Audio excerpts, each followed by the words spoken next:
د نوي کابل پروژه د راتلونکي عصري ښار د جوړېدو په موخه ملي هڅې روانې دي.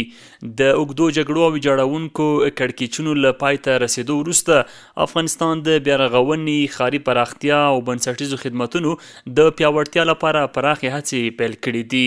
دا ډول پروژې نه یوازې د خلکو د هوساینې او اسانتیاوو لامل ګرځي، بلکې د هیواد د اقتصادي ودې، ټولنیز ثبات او ښاري نظم لپاره حیاتي اهمیت لري. د کور او ښار جوړولو وزارت مسؤلین وایي هڅې روانې دي چې د نوي کابل پروژه تر راتلونکو 10 کلونو پورې بشپړه شي او د هیوادوالو د استوګنې لپاره چمتو شي. د یاد وزارت ویان محمد کمال افغان وایي د دې پروژې ماسټر پلان د یوې جاپانۍ مؤسسې په همکارۍ د میلیونونو امریکایي ډالرو په ارزښت جوړ شوی چې شاوخوا 3 میلیونه وګړي به پکې د استوګنې زمینه ولري. د همغه ماسټر پلان په اساس باندې د هر فاز کې د هر پارسل لپاره او په هر پارسل کې بیا د هرې برخې لپاره تفصیلي پلانونه جوړیږي.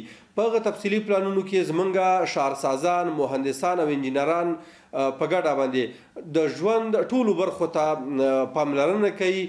ښاغلی افغان زیاتوي د اسلامي امارت له لومړیتوبونو څخه دا ده چې دا پروژه عملي شي او اوس مهال 2 شرکتونه پکې فعال دي چې د لومړي پړاو 10 سلنه چارې یې ترسره کړي دي. تر اوسه پورې چې دغه 2 شرکتونو د ډلې نه یو شرکت کار پیل کړی ده. په هغه زیربنایي او تخنیکي برخه کې تر 10 سلنې پورې پرمختګ شوی ده، یعنی 10% پرمختګ شوی ده.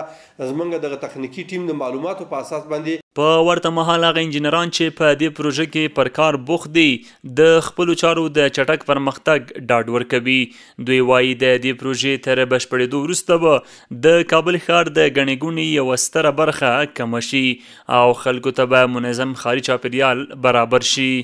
ما فعلا در تطبیقات نقشه کار میکنیم با هماهنگی وزارت محترم شهرسازی که در خط اندازی تعمیرات و همچنان در خط اندازی سرک‌ها و تطبیقات تمام تاسیسات زیربنا و خود سرک عملا که شما ببینید سرک 21 متره را فعلا مرحله سابگرید که اون تهداب سرک است فعلا در اون مرحله کار جریان داره.